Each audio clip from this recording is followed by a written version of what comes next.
ಓಂ ಶ್ರೀ ಗುರು ಬಸವಲಿಂಗಾಯ ನಮಃ.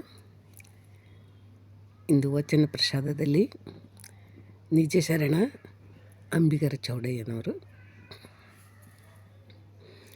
ಅಂಬಿಗರ ಚೌಡಯ್ಯನವರು ರಾಣಿಬೆನ್ನೂರು ತಾಲೂಕಿನ ಚೌಡದಾನಪುರದವರು. ಇವರ ಕಾಯಕ ದೋಣಿ ಸಾಗಿಸುವುದು.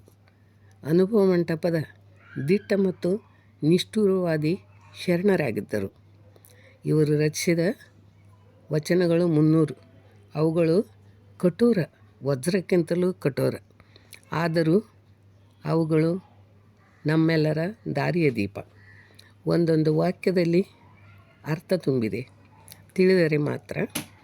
ಇವರ ವಚನಾಂಕಿತ ಇದೆ ಅಂಬಿಗ ಚೌಡಯ್ಯಂದ ಎಂದು.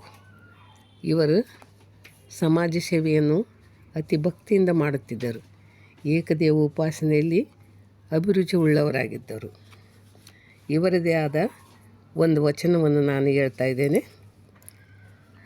ವಚನ: ಬಡತನಕ್ಕೆ ಉಂಬುವ ಚಿಂತೆ, ಉಣಲಾದರೆ ಉಡುವ ಚಿಂತೆ, ಉಡಲಾದರೆ ಇಡುವ ಚಿಂತೆ, ಇಡಲಾದರೆ ಎಂಡಿರ ಚಿಂತೆ, ಎಂಡಿರಾದರೆ ಮಕ್ಕಳ ಚಿಂತೆ, ಮಕ್ಕಳಾದರೆ ಬದುಕಿನ ಚಿಂತೆ, ಬದುಕಾದರೆ ಕೇಡಿನ ಚಿಂತೆ, ಕೇಡಾದರೆ ಮರಣದ ಚಿಂತೆ.